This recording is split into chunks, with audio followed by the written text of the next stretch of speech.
Što je evidentno da virus polako jenjava, da nema taj povećan patogeni potencijal i da su svi oni koji su hospitalizovani sa blažom kliničkom slikom, a ovi kontakti su čak i bez ikakvih znakova kliničkog oboljenja.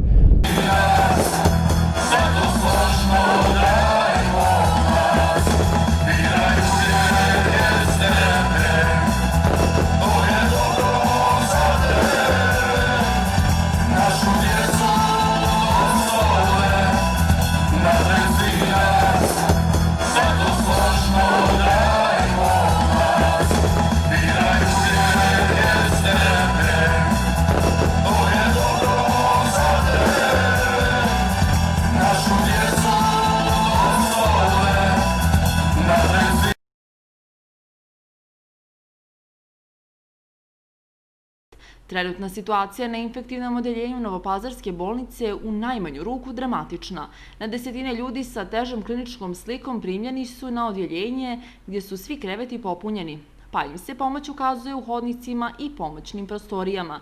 Ništa bolja situacija nije ni na grudnom odjeljenju gdje prema riječima zaposlenih nema ni jedan slobodan krevet, pa se oboljeli od virusa upućuju na kućno liječenje.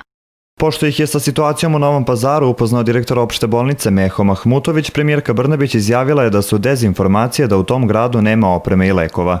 Dakle, sve što postoji od zaštitnih sredstava naša bolnica je dobila, sve što postoji od opreme naša bolnica je dobila. Nije lijepo da odbijamo pomoć od ljudi, a trebaju nam stvari. Tako da ćemo tražiti ono što nam je u ovom trenutku bitno. Nemojte nas staviti, molim vas, više budalama. Molim vas, izjave nam ne trebaju lažne prošlosti izbora. Nemojte, ovo se znali pre izbora. Da su izbori bili važniji i važniji od naših života. Izuzetno je važno da kažem i one još neke stvari, a to su, pored svih ovih zdravstvenih stvari o kojima mi svaki dan govorimo, izuzetno je bitno i taj tehnički deo koji može da nam toliko nanese štete da je to nenormalno. Tu pre svega mislim na kiseonik. U ovoj borbi protiv COVID-a kiseonik je, da kažu, nešto što je zlata vredno. Sa druge strane, druga stvar na koju sam obratio pažnju jeste elektromreža. I imamo često ispaljivanje elektromreže. EPS je ovih dana napravio kompletnu rekonstrukciju elektromreže spoljne, ne u bolnici.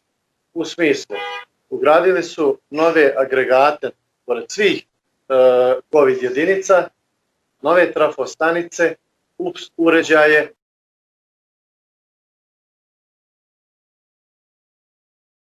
Proganjat će vas svi ti ljudi.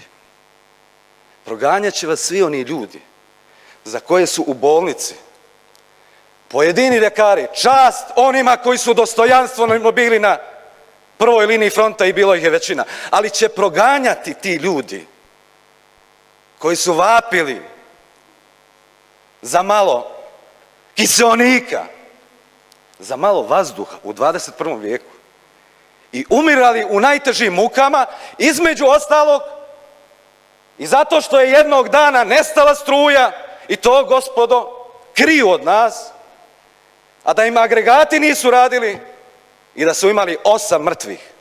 8 mrtvih.